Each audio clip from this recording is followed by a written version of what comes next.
Hello and welcome to this special election edition of Larchmont Mamaroneck Community News. On Tuesday, March 18th, it will be Election Day in the village of Larchmont and the village of Mamaroneck. In Mamaroneck, there are two seats that are being voted upon by the electorate, and those are the office of mayor. Republican Joe Lanze, the incumbent, is being opposed by current trustee Archie Gianunzio Jr., the Democrat. Also, Deputy Mayor Walter Rogers, a trustee and incumbent, is being opposed by Gloriana Plancia, the Democrat. The polls in Mamaroneck will be open from 7 a.m. until 9 p.m. in the 15 districts. Also, it might be noted that the mayor gets a stipend from the village treasury of $9,000 for each of the two-year terms, and the village trustee gets a $5,000 stipend from the village treasury. In Larchmont, there is no stipend for the trustees. They serve voluntarily and are not reimbursed at all. In Larchmont, besides two village seats, trustee seats that are being voted upon, there are also village justice. The seat of village justice will be up for election this year. Without any further ado, we'd like to remind you that various staff members of the Larchmont Mamaroneck Community News Team have interviewed the candidates, and we're going to give you a thumbnail sketch of who they are and what they've done and what they would do in their respective villages.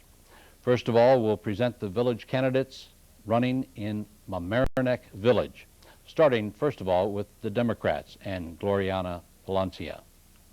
I grew up in Westchester County, and about 8 years ago I moved to Rhinebeck section of Mamaroneck, and I have been watching, over the course of the 8 years and the 25 years that my family has had a business in Mamaroneck, I've watched the deterioration of the village, Mamaroneck Avenue, people not feeling safe on the avenue. And in my business for 21 years, I have been accountable for management of almost $5 million a year on clients' money and spending, and have been doing it by myself. 1/3 of the budget that the village of Mamaroneck takes care of with 5 people on the board, and I'm totally accountable, and I've been questioning the ability of various people on the board and how they spend our money and how it keeps increasing our taxes and the fact that our budgeting is not the way it should be. So that got me involved last year, and when I came very close to getting a seat, I couldn't sit back and say, well, not this year. I ended up sitting here with you. Again, right? Yes. So is that one of your immediate concerns? Are there others, something that you think that should be changed immediately?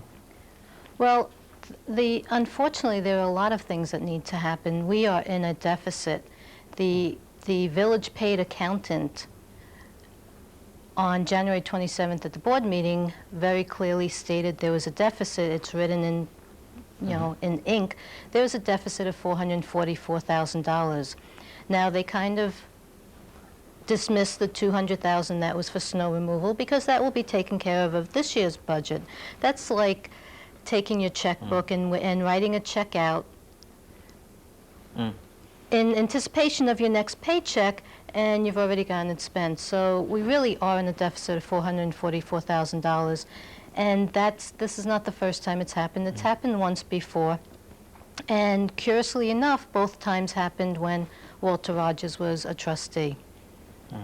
So I guess that is short-term and long-term, because you would want to have the finances of the village in order on a long-term basis, obviously. Well, but are there other areas that you think that need the attention of the village board? Well, the very first thing we need to take care of is a long-term budget plan. And as you said, that's immediate. One of the things that I'm very concerned about is Mamaroneck Avenue, that a lot of women don't feel safe on the avenue. And there doesn't seem to be a strict code enforcement. There are things that can be done immediately, and that there are laws on the books for it, and all we need to do is enforce the existing codes, and that would clean up Mamaroneck Avenue, and then put a little bit of money. We have a community block fund grant that unfortunately the business district was not a priority, which it should have been. All right, well, thank you very much, Well, and thank good you. luck on March the 18th. Thank you very much. Archie, I understand you're a lifelong resident of Mamaroneck, too. Are you? Yes, I was born and raised here, one of the baby boomers. I've lived here my whole life except for a year or two when we moved out of town when I first got married. I think we all did that. Yeah, unfortunately you wind up moving away, but I came right back. My children, 2 out of 3 of them live here. My son moved into the Rhine-Neck section since he got married. And it's a wonderful community. I mean, it has everything. It has the water. It is the friendly village. My whole family enjoys it. The Gianunzios, we've been here for a lot of years. My wife's family, the Langerfelds, have been here for years, and we just love it and wouldn't move anyplace else. Well, it has everything, as you said. You know, it's close to the water, the shopping, the city, White Plains, and it is a great place to live. And I know that there are some things that you would like to change and some of the present day issues that you feel are important. Would you tell us about what you think that is right now? Yeah, right now I think we need some change in the village in our financial area. We've got to right our financial ship, and I don't mean that negative. Every company, every family, at some point in time, their finances go slightly astray, and they have to be brought back into modern times. We had a deficit of $444,000 last year. We'll probably have somewhere between $100,000 and $200,000 this year. We have overfunded insurance that we owe of $694,000. We're $16 million in debt. Our debt service is $2.3 million. But those things can be changed. Yes, and not only can, they have to be. We've had a wake-up call. Our bond rating was dropped, which is not it's a bad thing, but it's not a drastic thing because it didn't hurt us yet. It hasn't changed our interest rate. So if we work on our problems, put in a surplus so that we don't have deficits, reduce our amount borrowed, then we can change this and we can get back to the village we used to be, financially sound. Well, financially sound it had been financially sound, but there were a lot of deferred maintenance items that I know that I guess we all have worked on and tried to bring our infrastructure up to speed. And Yeah. I know that's something that you were always concerned about. Yeah, I guess the big concern there is you only have so much money to spend. How you spend it is very important. I used the analogy last election, and it's still true today. Mamaroneck is like an old house, like most of the Sound Shore communities. It's leaking, and we're buying grass instead of fixing the roof. Well, for the future, what do you see your vision? I know we're going to get the time sign so quickly. I think we need to look at increasing revenues and cutting costs. The way to do that, shared services cut cost, and it's not just the police, which is a buzzword, recycling trucks that we share with the town, and many other things, and increase the revenue with the commercial district and the industrial district. That's what's going to bring in the revenue. Good. Thank you. Thank you. With the election coming up, what do you think are the immediate concerns that you would like to address?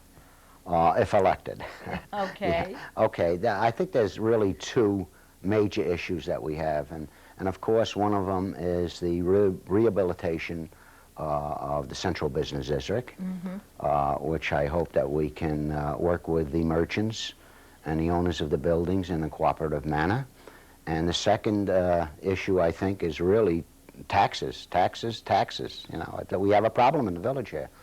And we have to face the issue that we're reaching a point where, and especially older senior citizens, have to begin to look at whether they can afford to live here in the village of Mamaroneck. What do you think about the governor's new plan to find a new way to fund the school taxes? They're looking at that a little bit closer. I think it's a wonderful plan, and I support it. It's a great plan. Yeah. It would help us an awful lot. I think it would help everybody. Well, it would help the homeowner as far as their school taxes goes, And when you talk about taxes, it's not only village taxes, but you have to incorporate the school taxes Sure too. you do, because and look at the total bill. yeah, that's the highest tax that we have to pay. Now, tell me what you think your plans might be for the future. What would be your vision for the future of Mamaroneck? Well, if there was a vision, as I said before, I think the vision is to see what we can do about improving the central business district and making it a viable central business district, and not turning it into one of the business districts that we see around Westchester County, where business starts to decline, stores close up, and we have a lot of empty stores. I think that's important. In the industrial area? And the industrial area is another issue that we must face, but we've been looking at it over the years, and hopefully some plans can come out within the next year or so that might improve the industrial area. We have a beautiful industrial area We right do. off I was 95. just going to say, it's yeah. very viable. It's there. People like it because and they say it's great. It is. It's and of course we realize that there are a number of auto repair shops in that area, and we do have a moratorium down there right now. You hope to take a good look diversify? at. Definitely, Good. yes. So these are the kind of things that hopefully we can address within the next year or two. Well, you've done a lot in the last few years. How long have you been on the board? I'm finishing up 4 So terms. long you can't remember, 8 I know. years. 8 years I've been on the village board, and there has been a lot of progress in the village of Mamaroneck, I must say that, from the renovation of the beach pavilion to the Harbor Island Park And you renovation. consider that a grand accomplishment? I certainly do. We did a lot for our children in the village of Mamaroneck. We've taken, we have over 200 children on Friday and Saturday nights down at the teen center. These kids, some of them are taking them off the avenue. I think that's great. Thank you very much and good luck. Thank you for inviting me here. I was born in the Rhinebeck section of the village of Mamaroneck. I lived in the village for 50 years, all of my life. I went to Rhinebeck High School. I've been served on the Board of Trustees now for 5 years, 2 years as trustee and 3 years as mayor. What happened was Paul Noda, who was the former mayor, was elected to county legislator. And I was able to just walk in and take his spot, but I didn't. I threw myself into an election that year. And the following year I ran again, and I've been mayor for 3 years. What is your major concern at the moment? What do you focus on? Well, I'm very concerned about taxes. I'm trying to do something about it. It's been very, very difficult. As you know, we discussed before, we've had $11 million of assessed value come off the tax roll in the last 8 years. So it's been very, very difficult. We've had some very difficult projects that we had to do here in the village of Mamaroneck. We had the remediation of the Taylor's Lane site. And many other things that have cost the village a lot of money when we try to keep everything down. It's very, very difficult. We feel that the only way to expand our tax base is through economic development. Which brings us to the business district. Which business to the business district, and if you wanted to start off in the beginning of the business district, you would start off with the Regatta building, which will house eventually Village Hall, which is going to give us close to $500,000 in tax revenue for the village, and will help lower or stabilize our taxes. I mean, this is the way that we have to do it.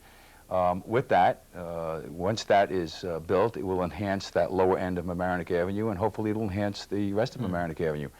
We have been tenacious in our efforts to try to clean up Mamaroneck Avenue. In the last 2 or 3 years, we've put bicycle cops on, crossing guards, we've had extra garbage pickup and street pickup, and we have instituted a fast food restaurant law where fast food restaurants have to be within 200 linear feet.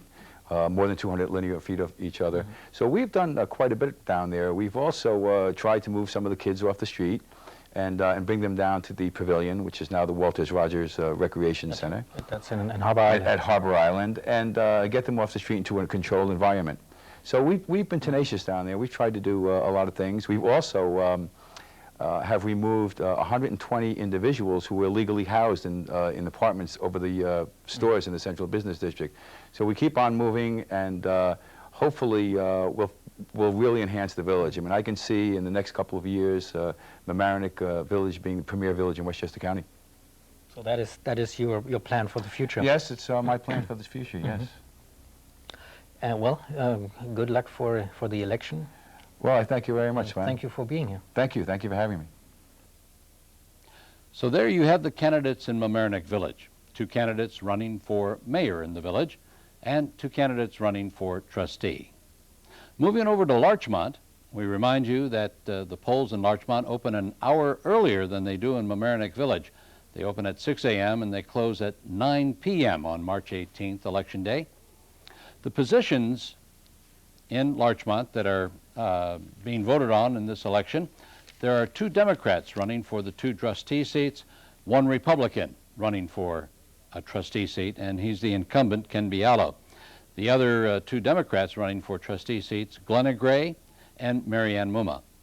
We remind you also that in Larchmont that the village trustees are unpaid. They are volunteer positions. Also, though, are 2 village justice candidates running in Larchmont. The Democrat, the incumbent, Harvey Brown, and the Republican, Thea Beaver. We would remind you that the 2 interviews that you do see of the justice candidates are courtesy of the Meet the Candidate programs from the Democrats and the Republicans in Larchmont. So without further ado, we'll continue our program for this special edition of Larchmont Mamaroneck Community News and introduce you to the candidates running for election in Larchmont. My husband and I have lived in Larchmont for 35 years now, and we have 6 grown children, 4 grandchildren, and the 6 children all went to school with the Mamaroneck school system. And we've actually lived in 3 different houses in Larchmont, in 3 different areas. We started off on Clark Court, and we moved to Willow Avenue, and now, with the kids all gone, we're living in Pine Ridge. And last year, Cheryl appointed me to fulfill an unexpired term, and then I ran for a 1-year term, and I was unopposed. So this is my first year of really running a campaign. And this is for a full term now. This is for a full 2-year term, right, exactly. So what are your main goals, let's say, in the very near future as a trustee? I would say the first thing that I see right now is to resolve the fire department issue, which is what everybody, of course, has been talking about recently. Parking meters were another big thing that people were talking about. We were considering putting in parking meters. But I think we really showed our response to the citizenry. We kind of threw out the question to see if people would be interested in, or not interested, if they would tolerate parking meters. And it came back overwhelmingly no. So we have taken that off the books. We will need to find additional tax revenue sources. I mean, that faces every community, and it certainly is facing ours too. So that is, I guess it's an immediate issue, but it's also a long-term issue. It's a constant issue. You're absolutely right, exactly. And what are maybe some other aims that you have, not so much short-term, but in the longer term? Where do you see some changes? Village Hall is something else. We have to make it ADA compliant, and there is a possibility that maybe we could do some additional work there because it's terribly crowded. The wiring is terrible. The mayor does not have a private office. There's no conference room. Everybody's jammed on top of everybody else. But at this point, we've appointed a committee. They're investigating it, and we'll just see what the costs are. We are cognizant of the fact that we can't raise taxes much. And of course, now that my husband's retired and we're living on a fixed income, I feel that more than ever. So whatever I vote for is going to affect me too. Yeah, so I guess that is something that's good to know. It's a motivating factor. Exactly. But I guess property taxes are an issue all over Westchester County. I think they absolutely are, and they probably always will be, Sven. Well, thank you very much for coming on to our show, and good luck on March the 18th. And everybody vote, please. Yeah. Thank you. I've been a resident for about 26 years now. I've been active in politics all of my life, even when I was a child, because my parents were active in politics, so therefore you're active in politics. And it's just something I've been involved with, and I've always been a volunteering person. And so I see it as another way of volunteering to the community in which I live. And although I said I would never run for elected office, but never say never, here I am. All right. Now, you've been in the area a long time. What do you see are immediate issues in Larchmont? Oh, well, since we are a sound shore community, immediate issues are the environment. because we have in Larchmont, Westchester County wants us to pay a $2.1 million fee for cleaning up the sewers. Now, the water that passes us in Larchmont also passes the Hawaiian Islands and Alaska. So I think that perhaps we have to get some help from other sources to pay for this, because the water, although we have to be the stewards for the water because we do live here, but I still think we have to seek funds from someplace else in order to pay for that bill. Also, we need to strengthen communications within each department in the village of Larchmont so that everyone understands what everyone else is saying. Because very often you will use one word and it means something to you. I use the same word and it has an entirely different meaning. So we have to continue to have dialogue with everyone. Okay. What about in the village of Larchmont, your vision for the future? What would you like to see? Oh, well, I think Larchmont is a very special place. I looked at the homes, and we have these wonderful 19th century homes, but yet within the village we are all 20th century people, and here the 21st century is upon us. And I think I'm having a wonderful time because I think I can span those 3 centuries, which I'm not 300 years old, but I understand the 19th century, I've lived through the 20th century, and I'm dying for the 21st century to come, because there will have to be certain changes, but we must make them positive changes, so that we can maintain the village of Larchmont the way it has been. All right. Well, thanks for being with us on Larchmont Mamaroneck Community News. Appreciate Thank you for having me. Thank you. I've lived in the village for 21 years. I have 4 children. 2 of whom are Mamaroneck High School graduates. One is a 10th grader in Mamaroneck High School, and I have one who is a pre-K 3-year-old, almost 4. I've served on the village board since 1991. With various liaison responsibilities, and I guess that's 3 terms at this stage in the game, and I'm now running for my 4th term. Before that, I was very active in the Little League as coach and commissioner of the girls division, which I basically developed after Penny Wolfing. We went from 55 kids to 390 kids when I left, and worked on the village recreation committee and coached in the junior soccer league, and I was a Chatsworth PTA volunteer and the whole 9 yards. And also you were involved in the LMC and are still on the LMC Board of Control. I was on the LMC-TV Board of Control until the day after the municipalities approved the negotiated agreement that I did with TCI, and at that time I guess I had 5.5 years, and I felt it was time for somebody with a fresh insight to come in and help out. Really? All right, Larchmont issues, what do you see are the most important issues facing the village? I think the issues today are pretty much the same as they were several years ago when we first started this thing in 1991. We're facing the crunch. We have a very high level of services and a good physical plant, and we have a declining assessed valuation role, and we're in an inflationary environment, and the real question then, and it remains today, how are we going to continue to maintain ourselves without sending taxes even further through the roof than they've already gone? And my view of that is that it's going to take some planning and some thinking through of how we're going to get from where we are today, which will include an evaluation and cost-effectiveness assessments of our present services, and where we want to be 10 or 15 years down the road, and then we're going to have to figure out a strategy to go from here to there. Do you think consolidation, as has been mentioned over the years now recently, especially with police departments, possible fire departments, is there any, do you feel that might be an avenue? Well, I think that the village is going to stay a village, and I would be very surprised if there was much sentiment out there for the village becoming part of the town or any other entity. I think we all enjoy what we have. The question is, how do we preserve it? And there is a police study, as you know, there's a study of policing issues that's undertaken by the state, and we're expecting a report sometime in the near future.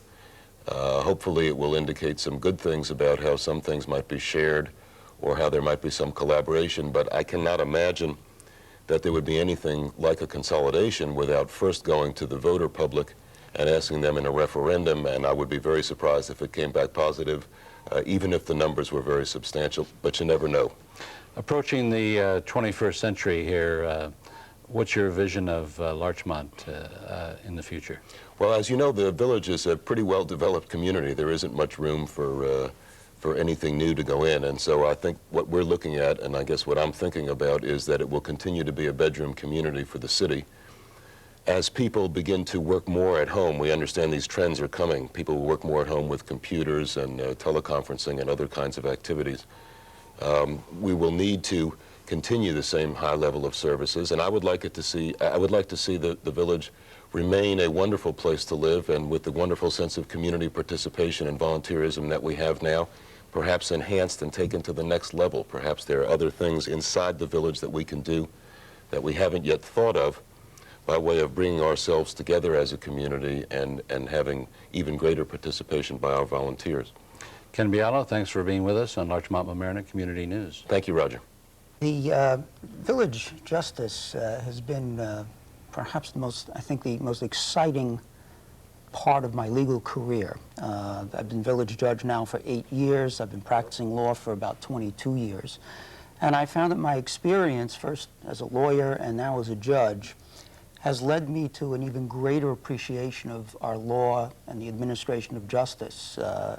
Having worked on both sides of the bench, as it were, and continue to work both sides of the bench, it makes me a better judge. I know what lawyers want. I know what judges want. More importantly, in the 8 years I've been judge, I've made quite a few improvements in our court. I've computerized our court. I've placed the monies that come through the court in interest-bearing accounts, which is essentially turns into free money for the village. In the 8 years, it's probably amounted to close to $1,000 of interest. The kinds of matters that the village court handles are so wide-ranging that most people would be surprised.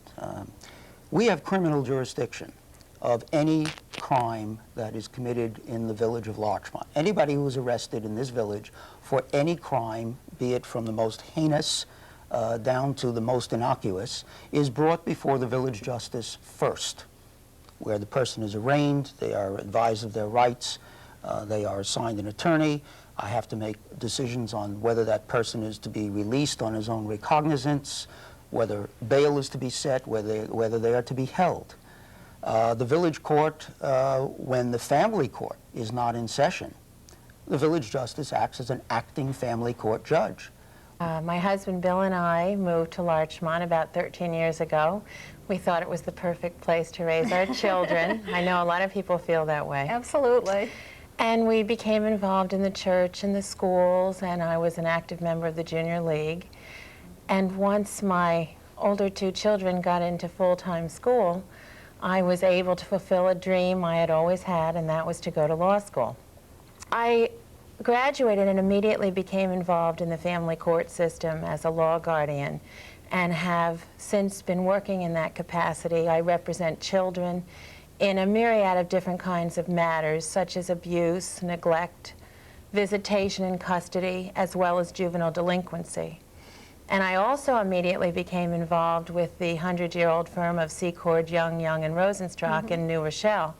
And in that capacity, I have worked as an attorney for creditors and debtors. I've done foreclosures and bankruptcies. I've represented both commercial and private individuals in different matters involving the Uniform Commercial Code, contracts, torts, landlord-tenant matters, and just a general practice. And currently I am serving, as you mentioned, as Deputy Village Prosecutor, and it's in that role that I get to see the workings of our village court on a regular basis. And with the 2 candidates for village justice in Larchmont, you have seen our program of Larchmont Mamaroneck Community News Special Edition. Remind you that the candidates running for office in Larchmont, the video that you did see was courtesy of the Republican and Democratic parties in Larchmont and their Meet the Candidates program. Also, the candidates for, or the justice in Larchmont is paid $17,000 a year for the part-time position, and the term is 4 years for village justice in Larchmont. All the other candidates and trustee positions in Larchmont and Mamaroneck Village, those are for 2-year terms, and the mayor serves at a 2-year term. Remember, the polls open at 6 a.m. in Larchmont. They open at 7 a.m. in Mamaroneck Village. Also, they all close at 9 p.m., so we should know the results fairly early on Tuesday evening, March 18th. Remember to vote March 18th in Larchmont and Mamaroneck Village. That concludes this special edition of Larchmont Mamaroneck Community News for Election Day. And remember to vote. I'm Roger Norum. Thanks for watching.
I-95 arrest ends a high-speed chase.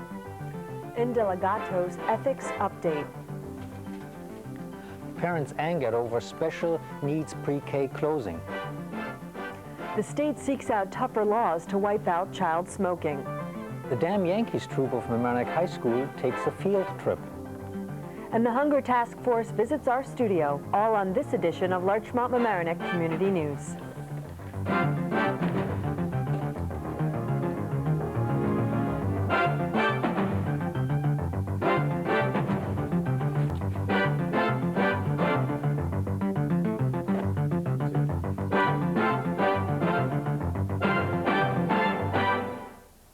Hello and welcome to this edition of Larchmont Mamaroneck Community News. I'm Sven Oehme. And I'm Alicia Myro. Our top story.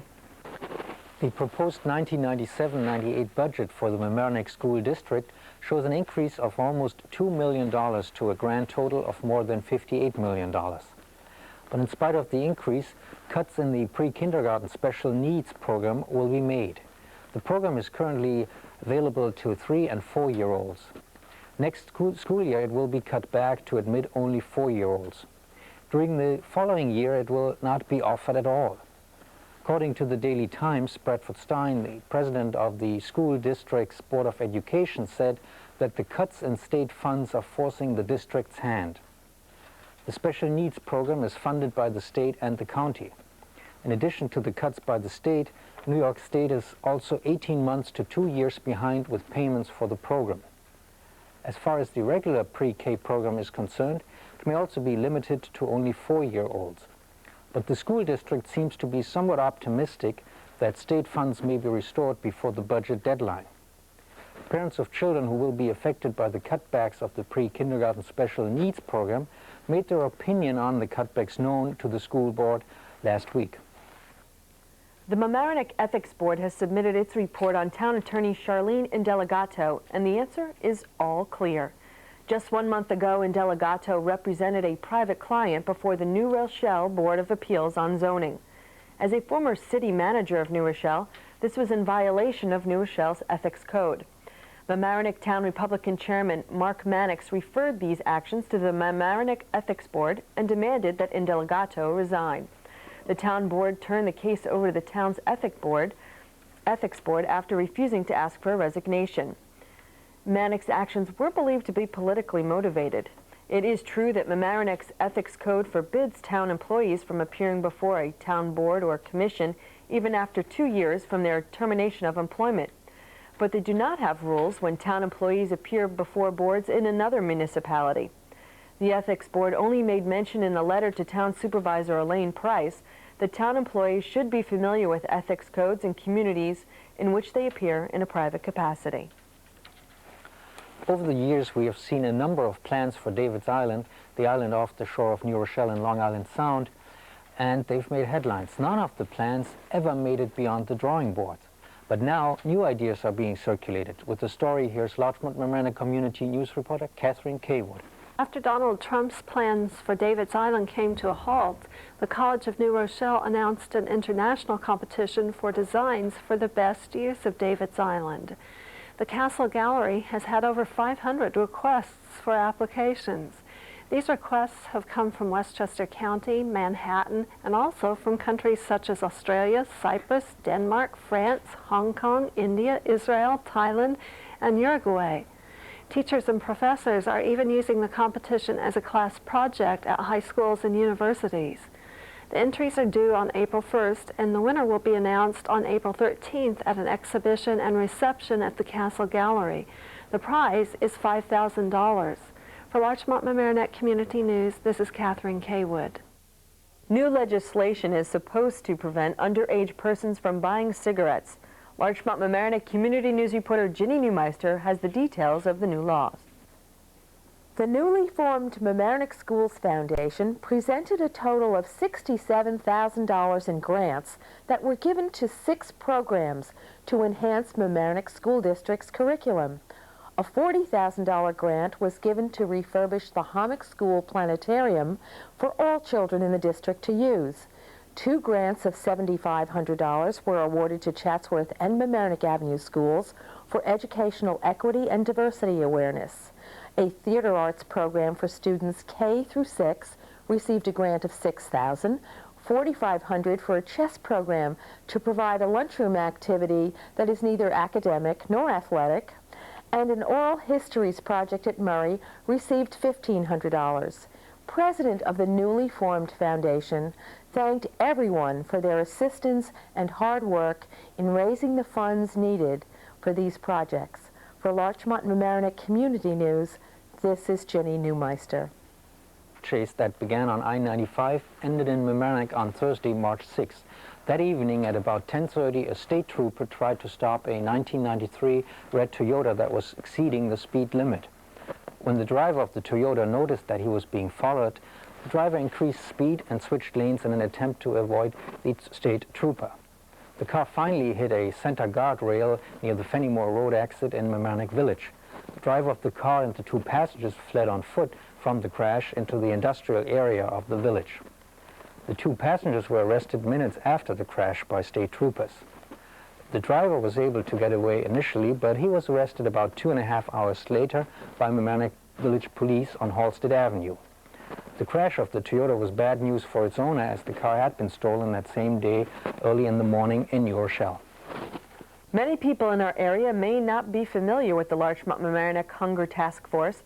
To learn about the group's activities, Larchmont Mamaroneck Community News reporter Catherine Caywood spoke with Pastor Bill Shilliday and Cindy Goldstein. The fall of '92, we realized that there was no continuous program feeding the hungry in our community. And in January of '93, we started the Hunger Task Force after some community leaders and a hunger forum, and we just opened up and we had customers. And luckily, we also had volunteers. Well, Cindy, how does this work? Well, twice a month, we operate out of the CAP Center in Mamaroneck on Center Avenue, and we distribute bags of nutritious groceries to local residents who can prove that they're in need. How many people do you serve? Probably about 250 individuals each time we open our doors. And how do you know what people to give the groceries to? Well, the first time a person comes, they're given food with literally no questions asked, just needing to prove residency in Mamaroneck or Larchmont. And then we give them a referral form that they have to get filled out and signed by a doctor or a clergy person or a social service worker who makes note that they are indeed in need of food. Well, how can one contribute to the Hunger Task Force here?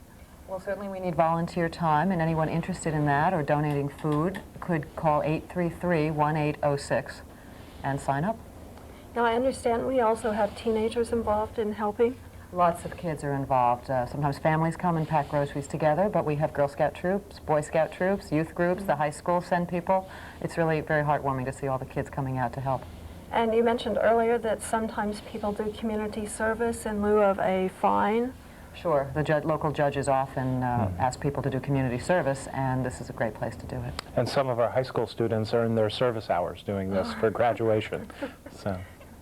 Now, you mentioned hostess gifts as a way of contributing. Yeah, lots of people have parties in the area, and instead of getting a hostess gift from their guests, they ask that the guest bring a box of cereal or a jar of peanut butter, which then gets donated to the food pantry. It's a real nice idea. And one can also do this for bar and bat mitzvah parties also. Right. Absolutely. Yep. To connect to us, you need to call Mary Davis at 833-1806. Thank you. If you want to get in contact with the task force, here's the number, 833-1806. This winter, which officially ends this Friday, March 21st, just didn't seem like a real winter. The winter of 1996, however, was a different story. The budgets of many communities were pushed into the red because of the high expenses for the removal of snow.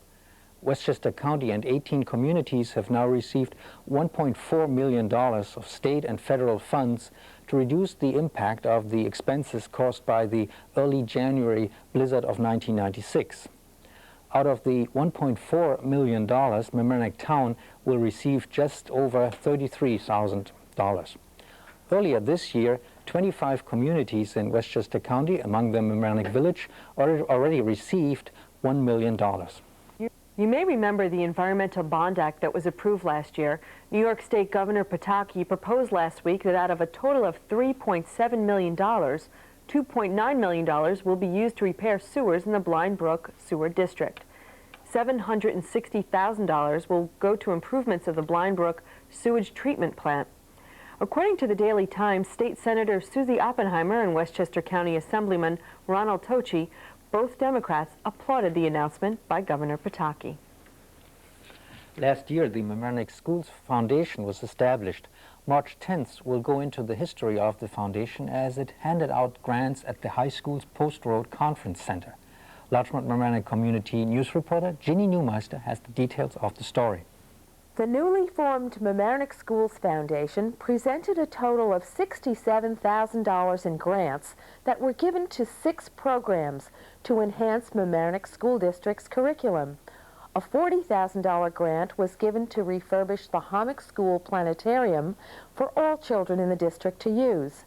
2 grants of $7,500 were awarded to Chatsworth and Mamaroneck Avenue schools for educational equity and diversity awareness. A theater arts program for students K through 6 received a grant of $6,000, $4,500 for a chess program to provide a lunchroom activity that is neither academic nor athletic, and an oral histories project at Murray received $1,500.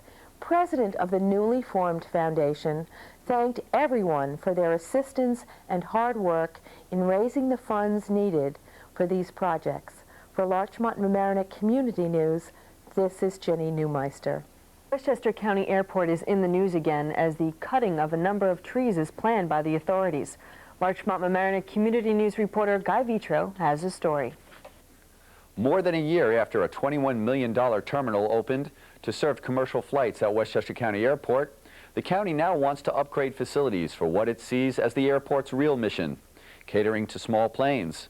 An environmental review is just being completed for 4 airport projects, including the construction of 2 new hangars for small aircraft and a plan to cut or trim trees that are considered visual obstructions to pilots.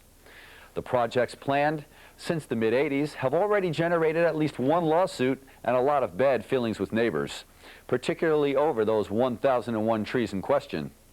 County Transportation Commissioner Joseph Petroselli said the county had no timetable to remove the trees, but the county wants to begin immediately building 2 19,000-foot hangars and 2 parking lots to accommodate 450 cars. The projects would cost $16 million, with $9.6 million to be paid for with federal funds. The detailed environmental study was just completed and is being circulated. If accepted, the Board of Legislature could begin to secure the financing for the construction of the first hangar very shortly. For Larchmont Mamaroneck Community News, I'm Guy Vitro. In a recent article, the Daily Times took a closer look at Metro-North Railroad and compared today's service with train operations 20 years ago. The result of the comparison, today's service is far ahead and much improved. According to the article, Metro North Railroad is one of the best or the best passenger railroad in the country. The railroad has a much improved safety record with an accident rate of 1 per million miles traveled since Metro North took over, compared to 2.65 per 1 million miles for all railroads nationwide. The number of accidents has also gone down. The last passenger fatality took place in 1980. Metro North has also invested in state-of-the-art equipment and technology. Most of it you don't even see. To give you just one example, a train will be stopped automatically if the engineer does not obey a stop signal. According to the railroad, $2.6 billion have been spent in a complete makeover since Metro North took over.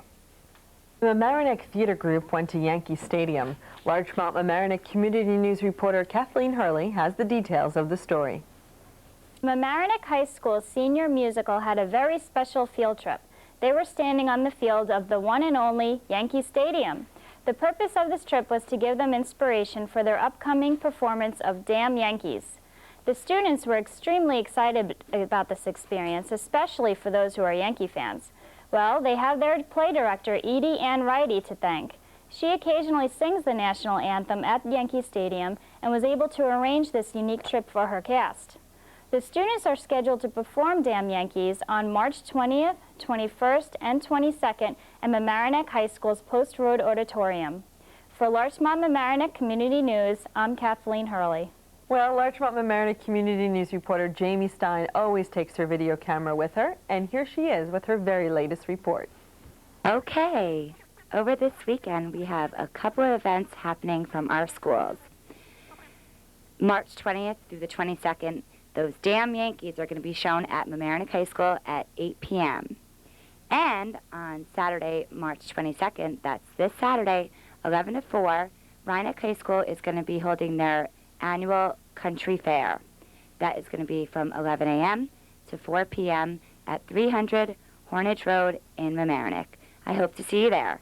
For Larchmont Mamaroneck Community News, I'm Jamie Stein. The coming of spring means that it's time for spring cleaning. If you plan to clean out your basement or attic, Larchmont Mamaroneck Community News reporter Kathleen Hurley has good news for you. Well, with spring being right around the corner, so is spring cleaning time. Residents of Larchmont and Mamaroneck will have extra garbage service from March 17th through April 18th for yard and household rubbish. Residents are allowed to leave on their curbside the following items Monday through Friday: leaves and other yard debris which must be bagged or tied, 2 pieces of furniture per collection, latex and paint cans, paint and side cans must be dry, ceramic sinks and toilets, they should be left whole with the metal removed, boxes and bags of rubbish should not weigh more than 75 pounds and only a limited amount can be picked up each day. The following items will not be collected: building materials, tree stumps, dirt and stones, anything that cannot be burned, and large items such as bathtubs, pool tables, and pianos. Special arrangements must be made for large metal items with the highway departments. In Mamaroneck, call 381-7825, and for Larchmont, call 834-6965. Please call either of these numbers if you have any questions regarding what they will pick up. We hope you all have a happy cleaning month. For Larchmont Mamaroneck Community News, I'm Kathleen Hurley. And that's it for this week's edition of Larchmont Mamaroneck Community News. You can watch the news show Monday through Friday at about 7 in the evening. Or you can request it on LMC's Request TV. Just call the Palmer Avenue studio at 698-6808 and request that the news show be put on the air on one of LMC TV's channels 14, 15, and 16. It may just be a couple of minutes until the show comes on, especially for you. All of us who work on this program are volunteers. No one on this show is employed by LMC TV. There is a lot of work involved in doing this news show. We always have room for new people who'd like to join us. It's a fun way to get involved in community affairs. In addition, you can learn a lot about television news. Every Thursday night we meet at about 7 p.m. and work on this news program, taping the various segments that make up the final show that you watch later. You'll find us in LMC's Palmer Avenue studio, which is in the Mamaroneck High School building, right up the stairs from Walter's Hot Dog Stand on Palmer Avenue. Also, if you have a story or some video which you think we might like to use on this program, come by on a Thursday night and we'll most likely use your story. Or if you have any comments, suggestions, or some criticism, but can't come on a Thursday night, you can also send us a letter. The address, Larchmont Mamaroneck Community News, care of LMC-TV, 1 Library Lane, Mamaroneck, New York, 10543. Thanks for sharing your time with us, watching Larchmont Mamaroneck Community News. I'm Alicia Myro. And I'm Sven Oehme. This Friday, March 21st, spring finally starts, but it doesn't necessarily mean that temperatures are going to go up very quickly and might even get some snow. It has happened before. Well, next week we'll start our countdown to summer. That's right.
A Republican sweep in Mamaroneck Village. Joe Lanze keeps his mayor's chair. No change for the Larchmont Village Board, but Village Justice Harvey Brown is ousted by newcomer Thea Beaver. The feds stage a sting in Mamaroneck, netting stolen weapons, arresting 2. Local teen driver tagged with a DWI charge after crash into tree injures 4. Rye School District coping with an enrollment surge. The Bergeon School needs a new home. And rock dies. Those stories and more, all on Larchmont Mamaroneck Community News.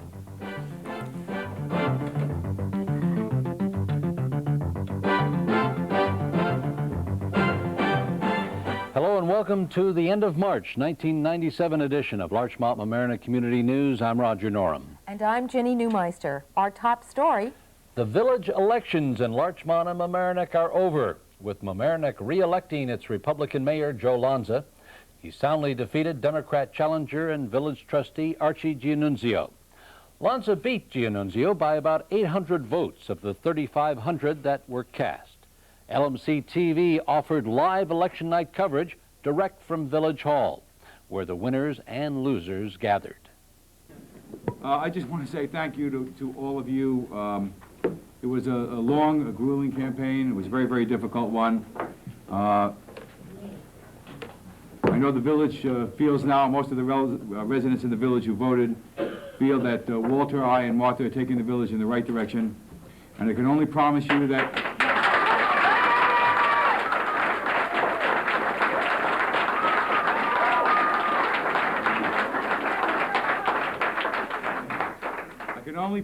that if you give us a little bit more time, we're going to make Mamaroneck Village the premier village of Westchester County. Yeah.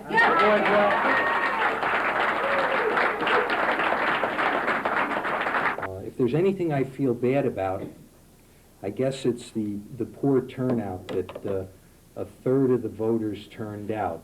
If I look down the board here, between Joe, Walter, and myself, we've donated 18 years of our time as a mayor and trustee.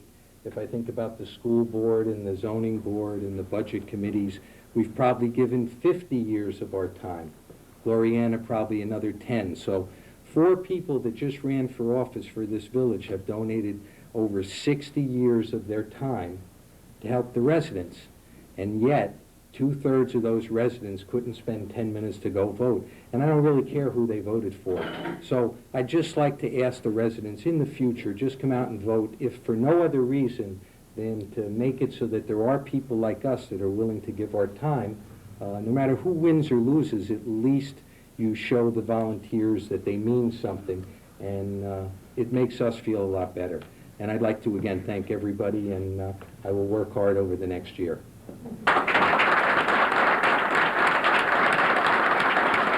Also in Mamaroneck Village, incumbent Republican trustee, Deputy Mayor Walter Rogers won re-election, beating Democrat Gloriana Plancia by about a 750-vote margin. It's been a grueling 7 weeks of campaigning, and I'm always happy when it's over. I was just asking Joey Angeletta, the Republican chairman, what he felt, if there was a singular issue that you thought turned it around in your favor, brought out the big turnout, or was the issue out there all the time? I think one of the biggest issues that turned it around was something that I said probably at the debate or at a following meeting or a newspaper article, and that was this election would come down to who would you believe in? And it's been a tough race. I knew going in it was going to be really hard. Look what I'm running up against, somebody who's been there 8 years, you know, long family relationship here, you know, been involved with the community a long time. I would have liked to have made a difference for the village, but I'm off to Hawaii next week. So Walter Rogers wins a 5th term as trustee in Mamaroneck Village. Mayor Joe Lanze, his 2nd full term. He's been mayor in the village since 1994. And the Republican majority in Village Hall stays intact.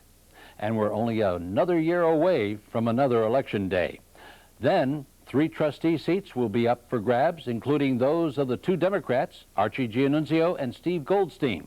Republican trustee Martha Sokol-McCarty's term also expires next year. Now to take a glance at what happened over in Larchmont in the March 18 election, Jenny Neumeister. If there were no surprises in the Mamaroneck Village election last week, there was in Larchmont. Harvey Brown, a Democrat who has been village justice for 8 years, was defeated by first-time judicial candidate Thea S. Beaver by a vote of 790 to Brown's 591. Popular Republican candidate Ken Bialo won re-election to his 4th term as trustee. Bialo, as we all know, was strongly instrumental in the successful negotiation of the cable television agreement with TCI Cable, and his record on fiscal responsibility made him an easy winner. I wish to thank the Democratic Party for giving me this opportunity to serve my community. I have been a volunteer all my life, and it was wonderful. I got to see more architecture in the village of Larchmont than I knew existed. We have a wonderful community here, and I hope that it will continue to be a pleasant and wonderful community. And I don't know, I think perhaps you lit the fire under me.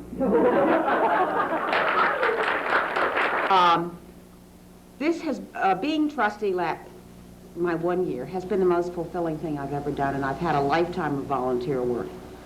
And I am thrilled that you've selected me for a 2nd term, because we started a lot of work, and that work I want to be part of the finishing of it. I am very disappointed that Glenna will not be with us, and that Harvey will not be with us. I think Larchmont's missing something pretty terrific in both of these people. But I have some new friends, Glenna and Harvey, and I got through the campaign this year without being bitten by a dog on my rear like I was last year. So thank you all, and please know that I want to be available to everybody, not only to the Democrats, but also to the Republicans. Congratulations, first of all, to Maryann and to Glenna as well for conducting a terrific campaign.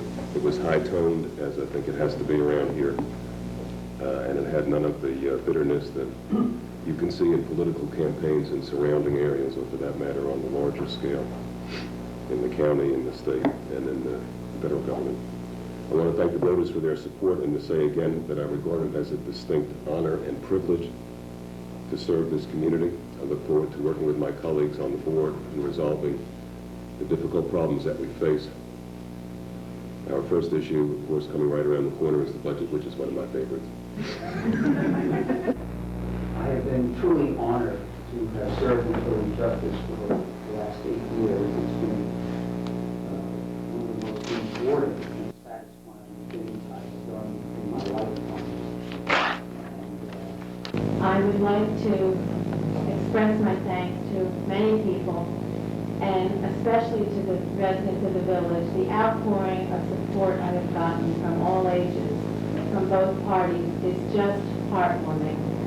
Maryann Mmma was returned to office for her first official 2-year term on the board, and Glenna Gray did not win her first-time bid for elective office, but has returned to our LMC-TV news crew.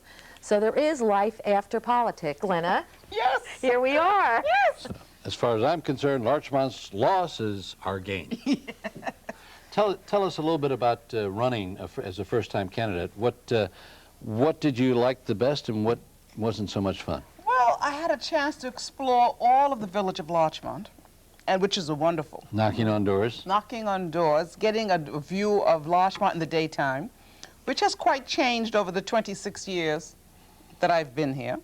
But it was really very interesting, and also the architecture. We have a wide variety of architecture in the village of Larchmont. You get to see a lot of things that you haven't seen before, or from different eyes when you're running for election. I understand, too, it wasn't too good for your waistline. I thought, I was expecting to lose 10 pounds. Now I didn't. that's not fair. But my blood pressure went down a little bit from all the exercise. Well, but you have to explain. It was when you went into a lot of places, they were very friendly. And oh, yes. Yes, people always want to give you something. Yes. So. But it's a wonderful experience to have. Yes. It's almost like doing your jury duty. It's your duty in the American picture to do things for your community. And I enjoyed it. Do you think someday you might try it again? I don't know. As I said at Tuesday night, I don't know, I think perhaps a fire has been placed under me, and we'll see what happens. Well, I don't know. Great. It was nice seeing you run, and we're glad you're back. Yes. Thank you. Thank you. Welcome home. And now we have a report from you. Okay. Local Irish eyes are not smiling after hearing some Mamaroneck Town Council barbs. Larchmont Mamaroneck Community News reporter Glenna Gray has the story. Several citizens spoke at the Town of Mamaroneck board meeting in opposition to stereotypical remarks made against the Irish. The residents expressed their concerns that elected officials would make negative, inappropriate statements regarding any ethnic group in America. Different people spoke about the richness of our diversity, the March of Solidarity we had last year in response to the Nazi swastika being painted on homes. The concerned citizens voiced their opinions that duly elected officials have violated their public trust. Mr. Hugh Fox, Jr. suggested that the District Attorney of Westchester County should investigate this meeting in order to determine if any New York State Penal Code has been violated. For Larchmont Mamaroneck Community News, this is Glenna Gray. Thank you for that report, Glenna. We should mention that the Mamaroneck Town Council has formally apologized. It wasn't the kind of St. Patrick's Day 18-year-old Mamaroneck resident Dennis Farrell relished. Farrell and 19-year-old Frank Anderson were arrested March 17th by agents of the Federal Bureau of Alcohol, Tobacco, and Firearms. They're accused of gun dealing, selling high-powered semi-automatic rifles to an ATF agent posing as a drug dealer. The agents say the 9 weapons they confiscated were part of a cache of 19 that were stolen earlier this month from a Thornwood gun store called the Arms Chest. Dennis Farrell, who lives on Melbourne Avenue in Mamaroneck Village, was arrested in his driveway along with Anderson. Both are charged with illegally dealing in firearms without a license. A third person who was apparently also present has not been charged. The Daily Times quotes a federal agent saying that, quote, "These guys were definitely looking to sell. As soon as they saw the money, they started loading the guns in the trunk of the undercover agent's car," end quote. The weapons reportedly were going to be sold by the two for several $1,000s. After getting a search warrant, the agents looked through Farrell's house but couldn't find any. The guessing is the 10 missing weapons from the stolen cash may have already been sold. Farrell and Anderson were arraigned in front of a federal judge in White Plains and released after posting $100,000 each bail. The federal ATF agents were able to do and successfully complete the sting operation with the cooperation of the Mount Pleasant and the Mamaroneck Police Departments. Jenny? The Bergeon School in Mamaroneck is in need of a new home. With details, here is Larchmont Mamaroneck Community News reporter Catherine Caywood. The Bergeon School in Mamaroneck has announced that it will close at the end of the current term because the owner of the school has been unable to find a new location. The Bergeon School was housed at St. Vito's Church until 1995 when the church decided to lease their space to the French American School.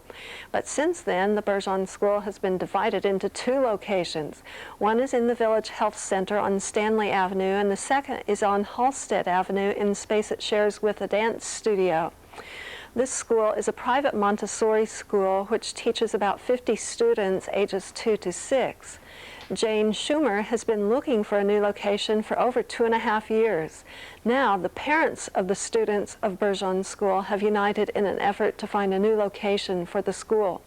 For Larchmont Mamaroneck Community News, this is Catherine Caywood. 18-year-old Michael Tutelo of Mamaroneck has been charged with driving while intoxicated after losing control of his car and slamming into a utility pole in Harrison last week.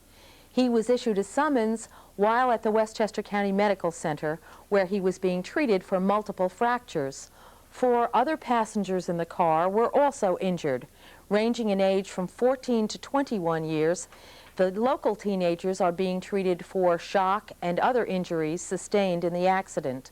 Tutelo may face additional charges if the results of a blood alcohol test comes back higher than 0.10%. It was not determined at the time if any other teens had been drinking. Roger? There must have been a whole week or 2 of no construction on the I-95 in our area, but now it's back. Larchmont Mamaroneck Community News reporter Sven Oehme with the story.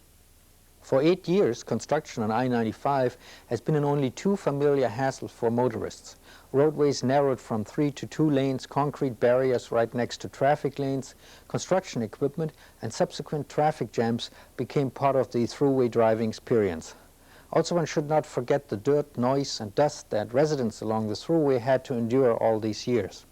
But after 8 years of construction, the end is in sight. The final 2-mile stretch from Mamaroneck to New Rochelle is currently under construction and should be finished by December of this year. According to the Thruway Authority, the work is on schedule. If you wonder how many cars, trucks, buses, and other vehicles pass through our area on the Thruway on average, more than 90,000 vehicles per day. On a sad note, there was a death in the Mamaroneck family. Larchmont Mamaroneck Community News reporter Kathleen Hurley has the details. Mamaroneck has lost a lifelong resident on Friday, March 14th. Orlando Sirocco, also known as Rocky Sirocco, has passed away at the age of 79. He served for Mamaroneck High School for 35 years as a physical education teacher, a coach, a guidance counselor, and an administrator. He retired in 1980 and then continued his active life in the community. Just to mention a few of his many achievements, he was very committed to many athletic organizations such as the Westchester County Baseball Umpires Association and was inducted into the Westchester County Hall of Fame in 1991. He served as an officer in the Navy during World War II and was also the past president of the Mamaroneck Parks and Recreation Commission.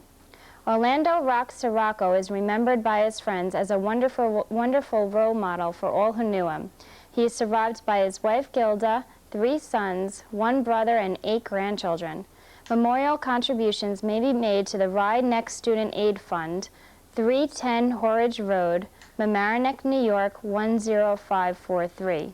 We here at Larchmont Mamaroneck Community News send our condolences to his family and friends. For Larchmont Mamaroneck Community News, I'm Kathleen Hurley. If the classrooms in Rhinebeck School District seem a little more crowded, there's good reason. Larchmont Mamaroneck Community News reporter Glenna Gray explains. Rhinebeck schools are projecting an increase in their student enrollment. The elementary school will need 5 additional classes and 7 new staff members to accommodate the new children. Rhinebeck must also face court-ordered property tax reductions.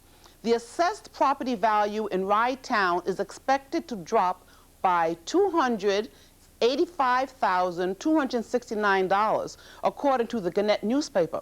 Computer technology will continue to be upgraded. Advanced placement courses, exams in chemistry, European history, and English grammar will be added to current offerings. Juniors and seniors will be able to take the Advanced Placement English Literature course exam. The proposed budget is $15,692,573 for 1997-98. For Larchmont Mamaroneck Community News, this is Glenna Gray. A reminder of Women's History Month in Larchmont. The story from Larchmont Mamaroneck Community News reporter Lori Valvano. Larchmont's Chatsworth Avenue School has declared March Women's History Month. The school celebrated this event Wednesday evening and invited professional women from throughout the New York area to share their experiences with girls and boys. The women who were featured at the event worked in fields traditionally occupied by men. For example, a female architect, a construction company owner, an air traffic controller, an anthropologist, and a criminal investigator were among the speakers at the event.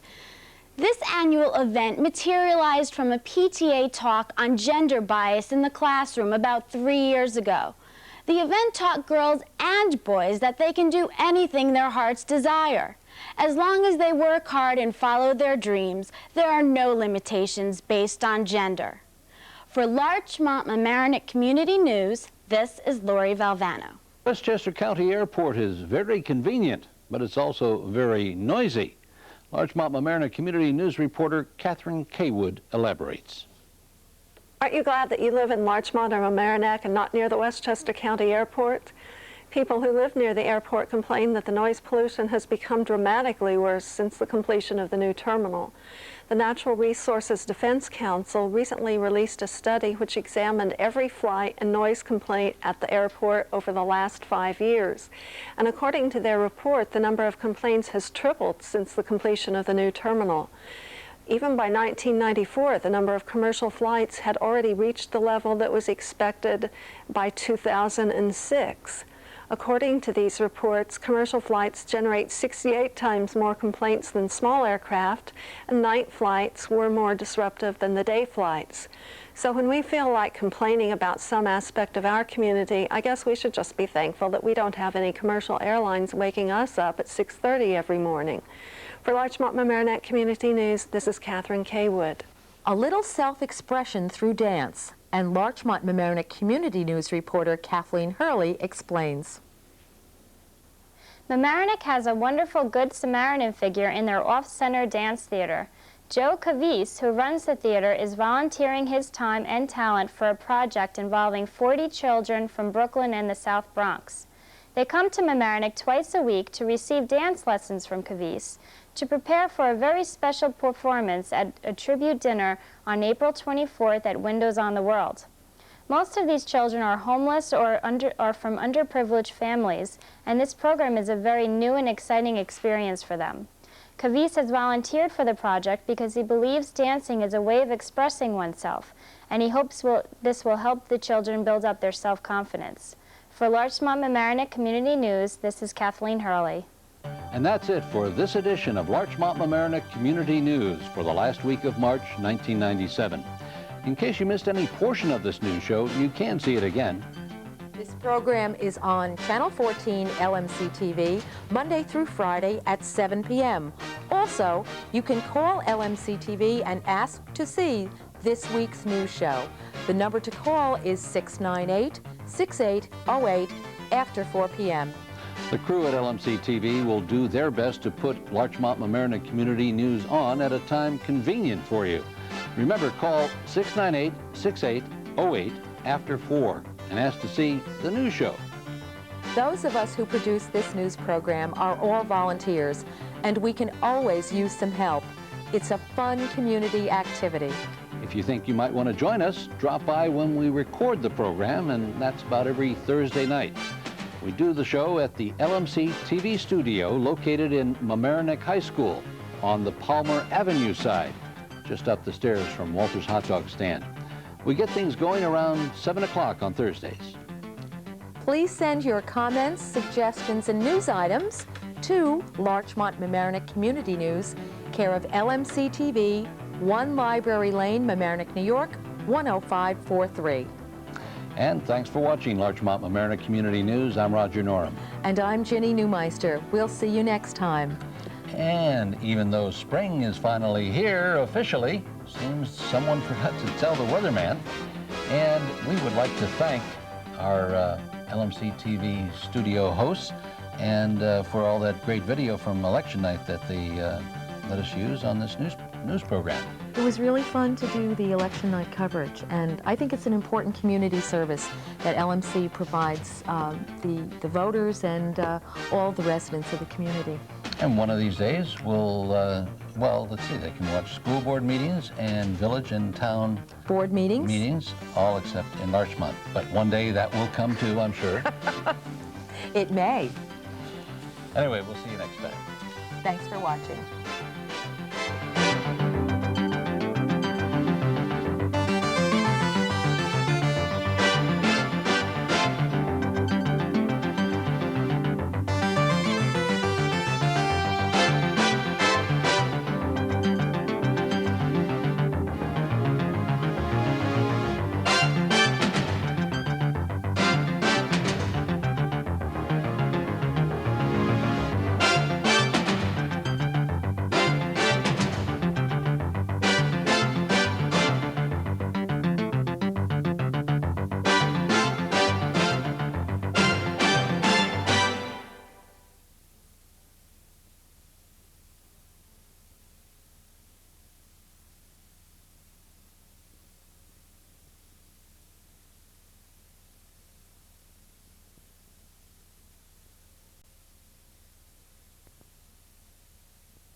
The village elections are over, and now it's budget time. The Mamaroneck Village tax increase is proposed at 8.86%. Larchmont Village proposes a hike of 4.9%. Apologies are offered by Mamaroneck town officials. LMC-TV award show is coming to the Emlyn Theater. Recipes are wanted by the Ritz. Those stories and more on this week's edition of Larchmont Mamaroneck Community News.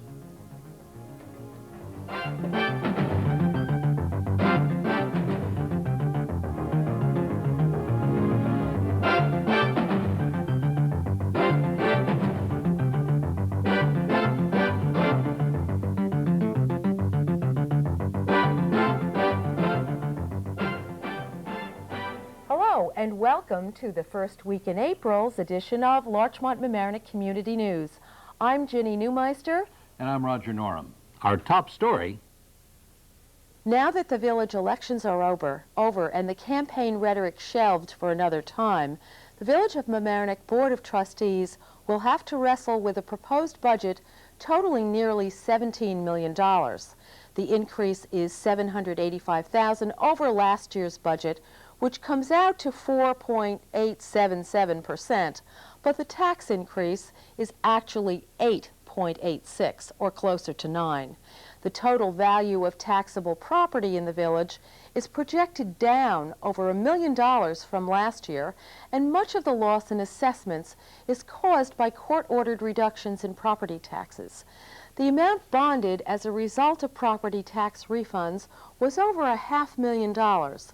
The hiring of 3 new police officers and the additional part-time code enforcement officer accounted for some of the increased spending items, some of which would be partially funded by grants. Not included, however, in the tax hike are funds to offset the deficit. During the campaign, we heard candidates talk about increasing revenues and bringing in economic development, but we've not heard anything new lately. Public hearings on the budget are scheduled for Wednesday, April 2nd and Tuesday, April 8th, 7:30 p.m. in the Village Hall courtroom on Mount Pleasant Avenue. Roger? And we're sure that the snow removal for this year has helped everybody's budget. Over the objection of the fire department, the Larchmont Board of Trustees will be hiring a new administrator to oversee its fire department and will pay him $75,000 a year, which was one of the largest expense items in Larchmont's budget proposed. If approved, it will increase the tax rate by 4.9%. There are other major expenditures, which include $73,700 for garbage disposal, $62,500 for health and benefits and retirement costs, $25,000 for tax refunds, and over $22,000 for debt service. Dates for public hearings on the proposed budget are April 7th and April 14th in Village Hall. If you think that your cable television bill is too high, you might be facing another increase this summer. Larchmont Mamaroneck Community News reporter Sven Oehme tells us what might be in store for cable subscribers. TCI is the largest cable company in the country. The company has announced that 3/4 of its subscribers will face a rate increase of up to 6.8% this year. According to the Daily Times, TCI has not decided on rate hikes for the 93,000 subscribers that TCI has in Westchester County. The last increase for customers in Westchester took place in June of last year, when rates went up by 8%. TCI says that about 60% of the planned increase will go to covering the cost that the company has to pay to companies that provide programming like CNN, ESPN, MTV, etc. TCI has also been under scrutiny by investors lately.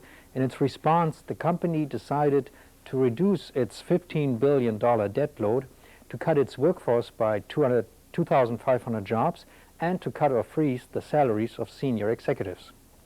St. Patrick's Day is over, but a controversy over some comments made at Mamaroneck Town Council meeting continued for much of last month. To get the background as to the details, Larchmont Mamaroneck Community News spoke with Paul Ryan of the Mamaroneck Town Council. The networks and everyone has reported it fairly accurately that after a comment about our town take-out rubbish day, someone commented that it happened to be on March 17th, someone else commented that that happened to be St. Patrick's Day, and I made the rather stupid statement, don't throw out any inebriated Irishmen on that day. And then it it did offend quite a few people. And they, after 2 weeks, they came to our next town board meeting and let me know their displeasure. And I realized that I had done something that was wrong, and I immediately apologized for what I did. And the rest is history. You've seen it all happen. Right. I've seen other things in addition to that, various Irish organizations not wanting to let it go with just an apology, that some are actually calling for people to step down. Has there been an official response from the town to these organizations, or have you officially been notified of anything? Well, we read the same press releases, that the head of the Ancient Order of Hibernians demanded that Elaine Price and I resign, and we both said on Network News, no. I've spent over 16 years helping out in the community in a variety of positions. I've tried to do a good job. I've tried to help people. And the remark, although stupid at the time, I don't believe is any grounds for resigning and not continuing to make the contributions to the community that I have. And I understand at the next town board meeting, Elaine Price is going to have her formal apology on the council meeting? That's what I understand. She had given notice at the previous meeting that she wouldn't be at the last meeting, so that it was no surprise to anybody that she wasn't there. To some of the people outside of the town, though, it might have appeared differently. But we'll all be there on the April 2nd meeting. And I would presume that both you and Elaine Price hope that will be the end of the matter. We certainly do. In the meantime, we've both been astounded and gratified by the number of people in the community that have come out and supported us and say, you know, your record speaks for itself, and you tried to help the community, you've worked hard, and we're not going to let an incident like this detract from your accomplishments. And it's been a great sense of community that has surfaced in the last 2 weeks, the last week. And we're very happy about that. We're very gratified. And the support has come from all segments of the community across ethnic lines and political party lines. Right. Doesn't detract that, you know, we said the wrong thing, and we've said that and admitted that. But it's nice to know that we do have friends out there. All right, Paul Ryan, thanks for being with us on Larchmont Mamaroneck Community News. Thank you, Roger. As you heard, Town Supervisor Elaine Price is issuing her formal apology on the matter at this week's Town Council meeting. Film companies may face tougher times in Larchmont when they come to the village for a shoot for a commercial or a movie. Larchmont Mamaroneck Community News reporter Guy Vitro has the details. Hollywood may have to begin thinking twice when they want to shoot a film or commercial in Larchmont. The town is thinking of tightening its regulations on filming in the village after a weekend shoot at one of its churches, which annoyed some residents. Like many municipalities, Larchmont requires a permit for all filming on public or private property. The Larchmont Village Board prepared a list of suggestions to incorporate into a revised permit policy. The shoot that prompted the complaints were from a Bell Atlantic phone company commercial at St. John's Church in Fountain Square on March 1st. It lasted till about 9 p.m. Currently, the village now limits filming to between 8 a.m. and 7 p.m. The same location cannot be used for more than 3 days in any 12-month period, and all filming is prohibited Saturday and Sunday. The village policy now requires the filming company to notify all affected property owners.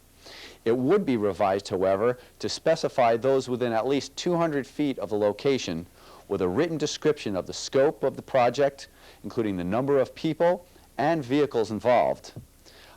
This would also have to be provided by the village clerk.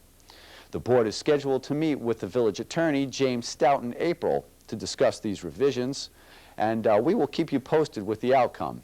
For Larchmont Mamaroneck Community News, I'm Guy Vitro.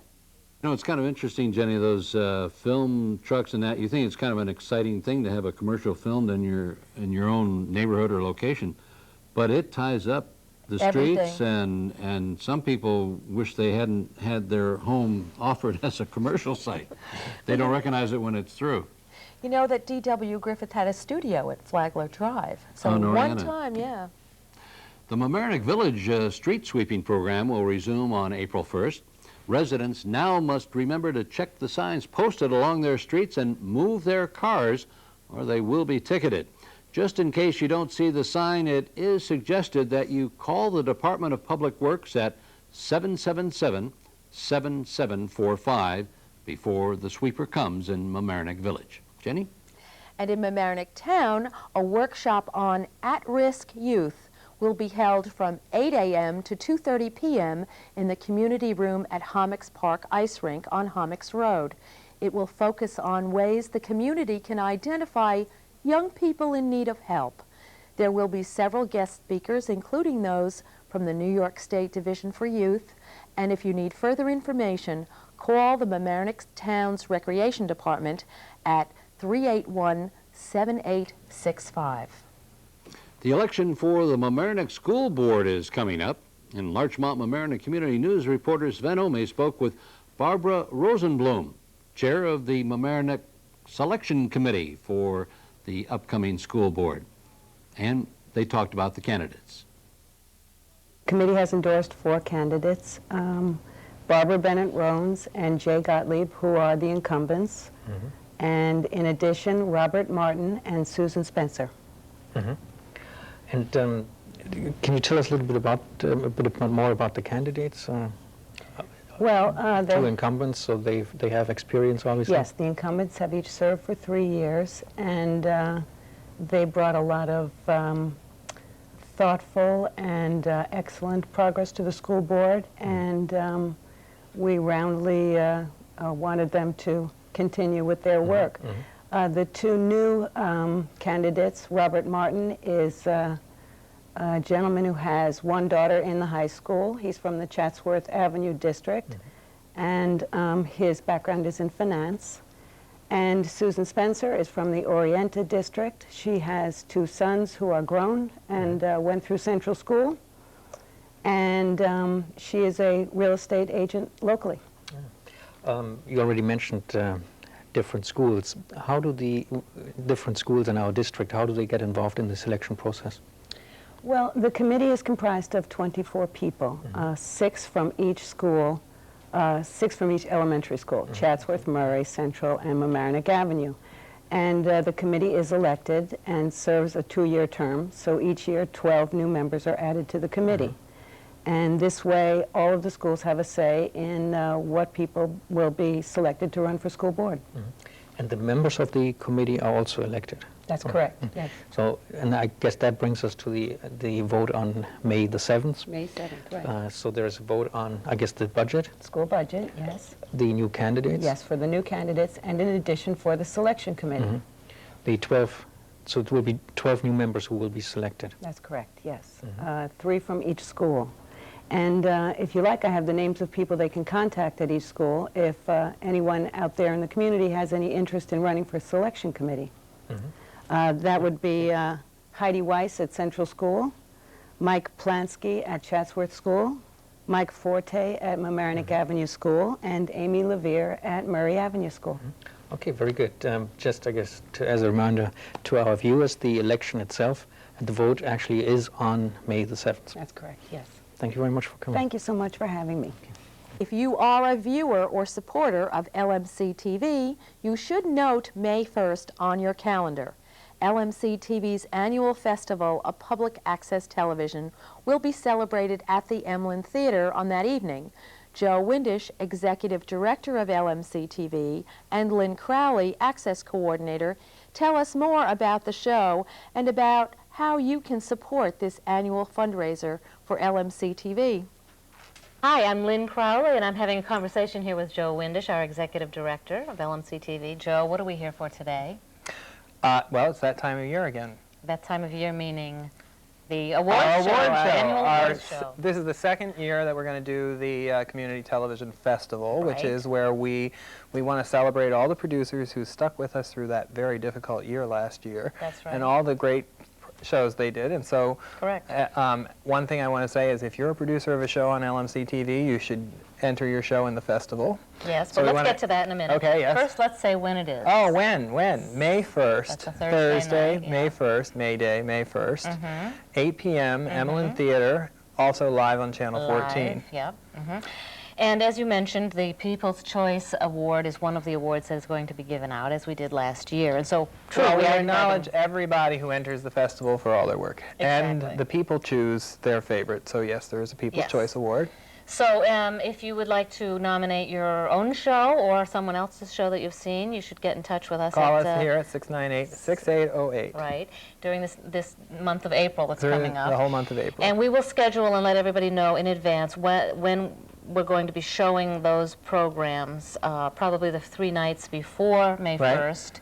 And during those nights, viewers can call in to vote for their favorite show. Their choice, yes. And also, of course, at our awards show, we give out some other awards recognizing Volunteer of the Year. The Joseph P. Frioli Volunteer of the Year Award this year is going actually to 3 people. 3 people? 3 people. Frank Light, Maryann Sullivan, and Mike Witch, who are the 3 chairs and co-chair. Maryann and Frank were co-chairs of the negotiating committee that got us that contract last year. That means that we're going to get new equipment this year. Right. And so we will be honoring them on the night of the awards show. And I think we also have another award. Well, we have the Maryann Sullivan Award, which is the award we give for outstanding contribution to access overall, and that is going to Ken Bialo. You heard it here first, I think. Actually, right. It's not out. Ken may be hearing Ken doesn't know yet. But he should know before this airs, we hope. Yeah. But Ken was with the Board of Control, and we want to thank, of course, the whole Board of Control, but Ken Bialo actually took the franchise agreement that last mile. And definitely. And we were very happy to and have then those he retired. He's no negotiations longer on the Board of Control. Yeah.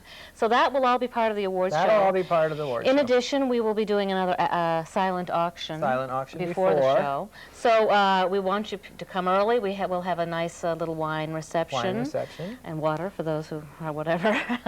And we will have several items that will be very attractive and interesting to our... And great deals. People get great deals at our auctions. And then the show will start about 8 o'clock live in the Inland Theater. And dessert and coffee after. Right.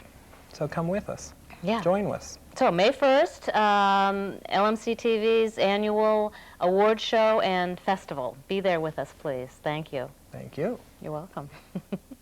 You know, Jenny, that's always a fun event, the LMC-TV award ceremony, and I especially like the treats that they have there that you can have before or after the award ceremony. But it's indeed a day to remember, May 1st, which I think is a Thursday night. Yes, it is, and I agree. The desserts have always been wonderful, and we hope to see you there. Railroad stations on the New Haven line are currently getting a facelift. With the details, here's Larchmont Mamaroneck Community News reporter Sven Oehme. Metro North railroad stations along the New Haven line are currently undergoing a facelift. In Mamaroneck, the facelift includes renovating the bathrooms and repainting the interior of the station building. The renovations of the bathrooms were long overdue, and many of the commuters will be very happy that they're finally taking place. Of the 47,000 daily riders on the New Haven line, about 2,200 use Mamaroneck Station. In Larchmont, the ticket office and enclosed waiting area are getting a new coat of paint. Your secret recipe may help to give Mamaroneck Shopping District a facelift. With details, here is Guy Vitro. To beautify Mamaroneck Avenue is the goal of a committee headed up by Jenna and Paul at the Ritz on 410 Mamaroneck Avenue in Mamaroneck Village. The Chamber of Commerce is co-sponsoring the sale of a cookbook, the proceeds of which will go to the purchase of certain items such as planters, ash and trash cans, or maybe to assist in the purchase of awnings, all to beautify Mamaroneck's shopping district. If you have a favorite recipe, please send it or bring it to the Ritz at 410 Mamaroneck Avenue. The phone number is 698-2977. For Larchmont Mamaroneck Community News, this is Guy Vitro. And don't forget to reset your watch, clocks, alarms, VCRs, etc. Daylight savings time is just around the corner. It starts Sunday, April 6th, and it also means that day by day we are getting closer to summer. Ah, that's good news. And also, that's spring ahead fallback. Yes. Right? So move them ahead. And that's it for this edition of Larchmont Mamaroneck Community News for the first week of April 1997. In case you missed any portion of this news show, you can see it again. This program is on Channel 14, LMC-TV, Monday through Friday at 7 p.m. Also, you can call LMC-TV and ask to see this week's news show. The number to call is 698-6808 after 4 p.m. The crew at LMC-TV will do their best to put Larchmont Mamaroneck Community News on at a time convenient for you to watch it. And remember to call 698-6808 after 4 and ask to see the news show. And those of us who produce this news program are all volunteers. We can always use some help, and it's a fun community activity. And if you think you might want to join us, drop by when we record the program. That's about every Thursday night. We do the show at LMC-TV Studios located in Mamaroneck High School on the Palmer Avenue side, just up the stairs from Walter's Hot Dog Stand. We get things going around 7 o'clock. Please send your comments, suggestions, and news items to Larchmont Mamaroneck Community News, care of LMC-TV, 1 Library Lane, Mamaroneck, New York, 10543. And thanks again for watching Larchmont Mamaroneck Community News. I'm Roger Norum. And I'm Ginny Neumeister. We'll see you next time. And it sure doesn't feel like spring some of these days, but our countdown to summer continues now, only 12 weeks away for summertime. And remember, spring ahead. Set those clocks ahead on Sunday. Thanks for watching.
Districts take action problem.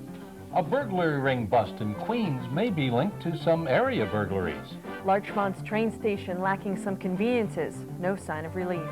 School district budget under focus. We'll have a report on Rye-Neck's spending plan. A musical landmark shuts its doors on Mamaroneck Avenue. Teaching tolerance from an expert. Those stories and more on this edition of Larchmont Mamaroneck Community News.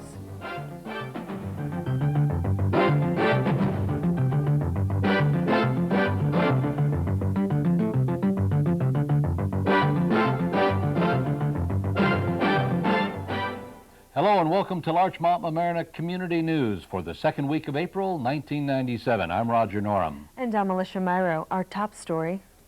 It's been a decades-old problem what to do about ineligible students attending our area schools. A surprising number of students whose parents live in New York City, the Bronx, or other school districts attend classes here illegally. School district authorities are taking action. Larchmont Mamaroneck Community News reporter Catherine Caywood explains how.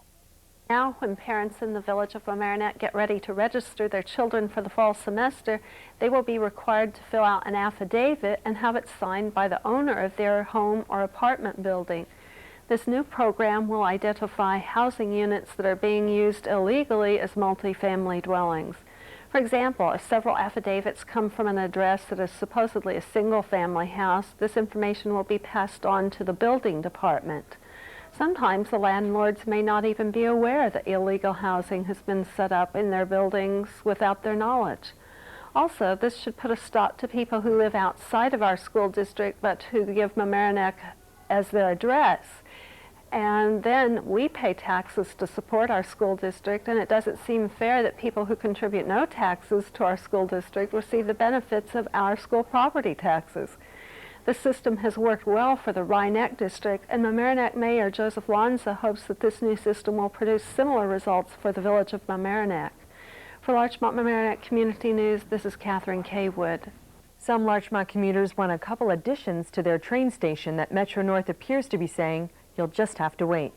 Larchmont Mamaroneck Community News reporter Sven Oehme with the story. Train stations on Metro North Railroad's New Haven line are currently undergoing renovations. In Mamaroneck, the inside of the station building is being repainted, but most importantly to many commuters, the station's restrooms have been completely refurbished. In Larchmont, the interior of the waiting area will also get a fresh coat of paint. Renovations to the pedestrian tunnel are also on the books. Over the years, many commuters have asked the railroad to build restrooms and to install a drinking fountain at Larchmont Station. But contrary to the demands and hopes of many, this is not going to happen anytime soon. Mamaroneck Town Police are working with police in Rye, White Plains, Greenwich, and even New York City investigating a string of recent burglaries. Last week, Rye Police went to Queens. New York City Police confiscated stolen property in a house. Among the stolen goods were dozens of watches, rings, jewelry, necklaces, cameras, a piece of jewelry identified as belonging to a Rye woman. She reported it stolen from her home January 26th. 2 women in the Queen's house at the time were arrested.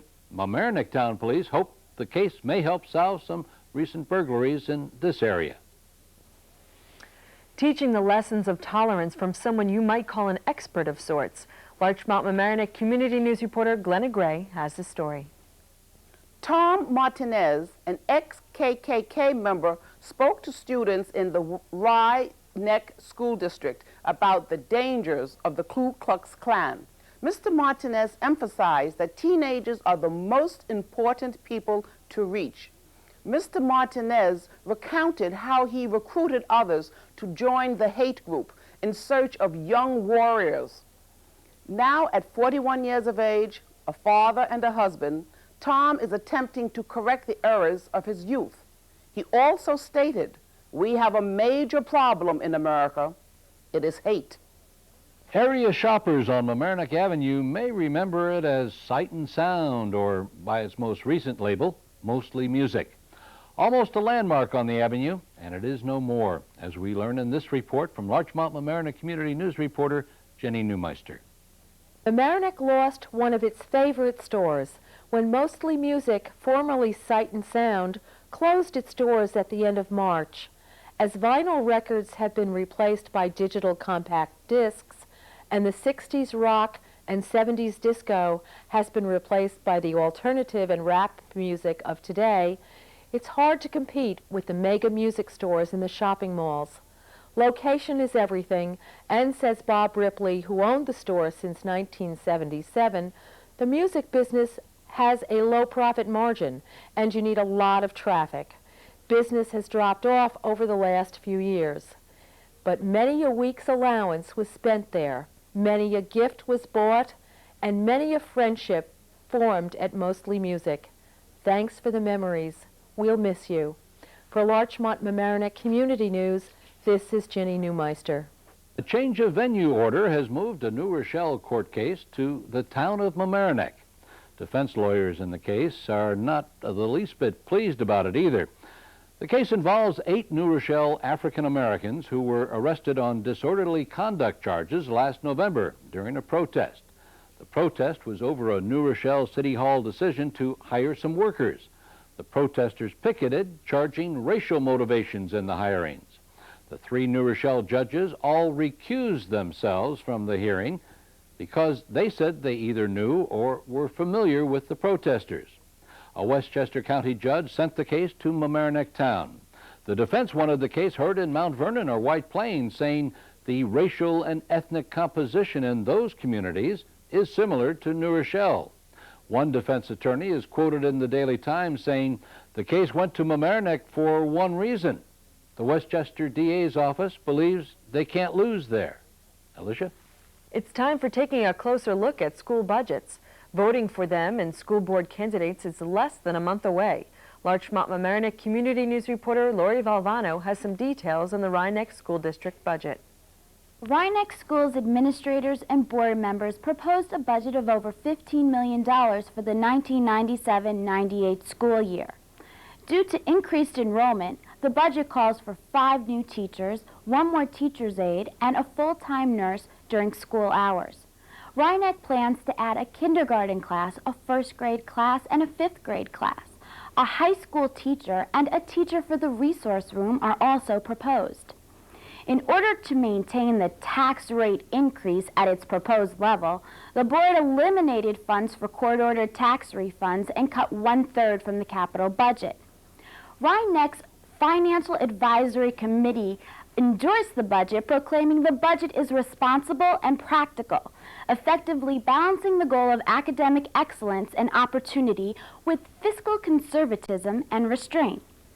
For those interested in the proposed school budget, the next hearing will be held on Wednesday and April 15th at 7:30 p.m. in the high school library.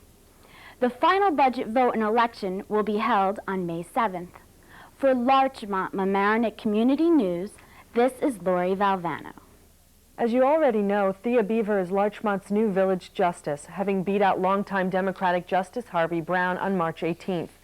Larchmont's new Republican justice will be sworn in this week, and she was quoted in the Daily Times as saying she wants to ensure that any sentence of community service is meaningful both to the village and to the offender, and that she would also like to bring a program to local schools that will educate students on our court system. 43-year-old Beaver was a lawyer with Seekerd Young and Rosenstarch in New Rochelle, the law firm of former village trustee Jeff Young, when she took on the task of campaigning for the village justice seat. And she had enjoyed her experience as deputy village prosecutor, a position she was named to last year. A graduate of Pace University Law School, Miss Beaver is raising her family in Larchmont and has been very active at the Larchmont Avenue Church and the local schools her children attend. Welcome aboard, Miss Beaver. If you think real estate in our area is expensive, you're right, but take a look at the Highway I-95. Now, that's expensive. Larchmont Mamaroneck Community News reporter Sven Oehme has the story. When construction on I-95 ends next winter, a major project in Westchester County will be completed. By then, the 15-mile stretch of the highway will be completely rebuilt. It's supposed to last for up to 50 years before the next major overhaul. The project has a $305.7 million price tag, and that's about $4,000 per foot. It's more than two-thirds of this amount come from the federal government. The balance is covered by the New York Thruway Authority. In 1958, when the Thruway was opened, it cost only $66 million to build the stretch in Westchester County. It's estimated that this construction project created about 6,500 jobs. Construction of the Thruway was difficult and expensive because the roadway was completely rebuilt with traffic continuing right next to the construction sites. With 90,000 vehicles using the Thruway every day, this created additional problems for the engineers and required more time for construction. The need to spread the huge expense for the project over more years to limit annual expenditure also extended the construction period. While many people use the Thruway and it provides convenient connections to the system of interstates, it is also a source of complaints from many neighbors. During construction, the dirt, noise, and dust that residents along the Thruway had to endure for all of these years were frequently discussed. To protect residents, noise barriers have been put up along stretches of I-95, but the complaints of residents haven't stopped. The grooved concrete that is being used as a surface of the road intensifies the sound of the tires as cars travel along I-95. Grooved concrete was chosen to increase the road's durability. Adding a layer of blacktop may reduce the noise, but it may lead to an increased level of repair work due to potholes. TCI, the cable operator that carries this channel, along with every other cable operator in the country, has lost a big battle in the U.S. Supreme Court. To tell us about it, here's Larchmont Mamaroneck Community News reporter Guy Vitro. Well, it was good news for local TV stations this week. The Supreme Court ruled that the government can force cable television systems to carry local broadcast stations. The 5-4 ruling rejected cable companies' argument that a 1992 federal must-carry law violates their free speech rights by forcing them to carry stations they would rather drop. The justices said the measure is a lawful effort to preserve broadcast television and ensure public access to information from a variety of sources. More than 60% of American households subscribe to cable TV, and the decision means that those customers will continue to receive local broadcast stations on their local cable systems, according to the Daily Times. The decision guarantees a channel position on all of the area's cable systems to stations like RNN, Regional News Network, one of the tri-state area's news organizations. There is a heavy competition for space on cable systems because many new cable networks have been created in the last few years. Cable companies voluntarily carry network-affiliated broadcast stations because of their large viewership.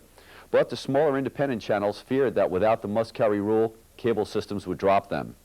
According to Justice Anthony M. Kennedy, Congress has an independent interest in preserving the multiplicity of broadcasters to ensure that all households have access to information and entertainment on an equal footing with those who subscribe to cable. Broadcasters praised the cable TV ruling, while cable TV industry officials were disappointed. So chalk went up for the little guy, and continue to watch your local broadcast station. For Larchmont Mamaroneck Community News, I'm Guy Vitro. Special needs for special kids. The Mamaroneck School District makes a decision in that direction. For more, here's Larchmont Mamaroneck Community News reporter Glenna Gray. Mamaroneck School Board President Brad Stein announced that the pre-K special needs program will be offered in 1997 through 1998. State and county funds pay for this program, and the regular pre-K program is funded by the district and state.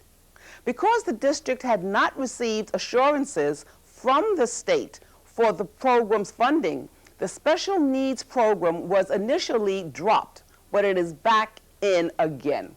For Larchmont Mamaroneck Community News, this is Glenna Gray. How's your golf game? Well, if you just like to play for fun, or your game is a little better than that, polish up those golf clubs. Mamaroneck's Chamber of Commerce is hosting its annual mayoral golf tournament at Bonniebrier Country Club on Tuesday, May 20th. If you're interested, applications can be obtained at Citibank on the Boston Post Road, and if you call the Chamber office at 698-4400, one will be sent to you. The entry fee includes absolutely everything, from the buffet lunch at 11:30 a.m. to the cocktail hour and buffet at 5:30. There's even a hole-in-one contest on the 10th hole, sponsored by Toyota City, and the winner will receive a new Toyota. Reservations are limited to the first 100. It's a fun-filled day, and we hope to see you on the fairway. For Larchmont Mamaroneck Community News, this is Ginny Neumeister. The Bias Crime Unit of the Westchester County District Attorney's Office went to Dunwoody Golf Course in Yonkers to investigate another instance of anti-Semitic vandalism. 2 large swastikas were burned into the turf at the county-owned golf course. The Nazi symbols each measured about 4 feet square.